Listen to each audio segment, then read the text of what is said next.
रुको रुको, ऐसे नहीं, शुरू से दिखा।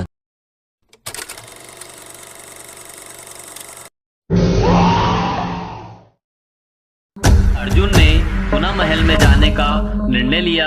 अर्जुन ने महल में प्रवेश किया, जहां उसे उस काले साये का सामना करना पड़ा। वहां साया उसकी ओर बढ़ा और जैसे ही वहां करीब आया, अर्जुन ने देखा कि वहां एक भयानक रूप में था, जिसकी आंखें चमक रही थी।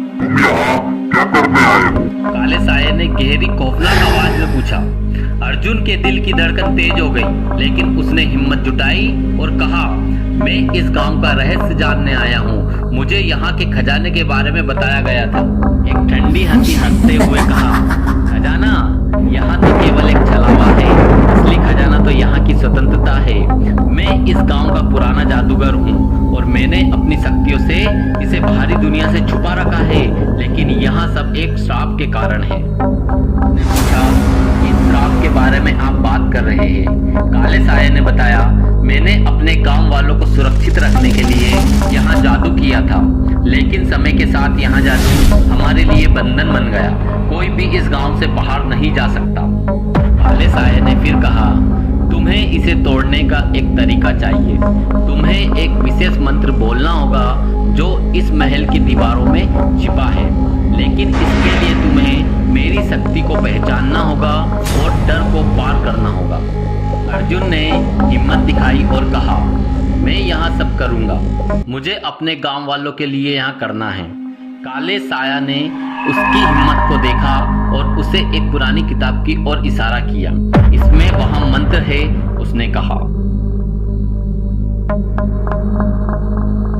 अर्जुन ने किताब को खोला। उसके पन्नों पर प्राचीन अक्षरों में लिखा मंत्र उसे अद्भुत लगा। उसने गहरी सांस ली और मंत्र का उच्चारण करने लगा। जैसे ही शब्द उसके होठों से निकले, महल की दीवारें हल्की सी कंपन करने लगी। महल की दीवारें धीरे धीरे टूटने लगी और एक उज्जवल प्रकाश ने काले साये को घेर लिया। अर्जुन ने महसूस किया कि वहाँ केवल अपने लिए नहीं, बल्कि सभी गांव वालों की स्वतंत्रता के लिए लड़ रहा है। उसकी हिम्मत से जादू का बंधन कमजोर पड़ रहा था। अंततः एक शक्तिशाली लहर ने महल को घेर लिया और काले साये का रूप धीरे धीरे बदलने लगा। वहां अब एक वृद्ध जादूगर में बदल गया, जो थका हुआ था लेकिन मुक्त था।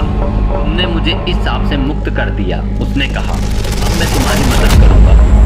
अर्जुन ने जादूगर से पूछा, अब हम क्या करेंगे? जादूगर ने मुस्कुराते हुए कहा, हम गांव को आजाद करेंगे। तुमने जो साहस दिखाया है, उसी से हम सभी को स्वतंत्रता दिलाएंगे। ने एक नया मंत्र पढ़ा और जैसे ही वहां उच्चारण हुआ, गांव के चारों ओर का जादू टूटने लगा। लोग अपने घरों से बाहर आए। उनकी आंखों में उम्मीद थी, गांव फिर से जीवित हो उठा। अर्जुन ने अपने गांव वालों को एकत्र किया और कहा, हमने अपने डर को पार किया है, अब हमें एकजुट होकर इस गांव को फिर से बसाना होगा। सभी ने उसके साहस की सराहना की और नए सिरे से जीवन की शुरुआत की। इस तरह अर्जुन ने न केवल अपने गांव को आजाद किया, बल्कि एक नई उम्मीद और साहस का प्रतीक भी बना।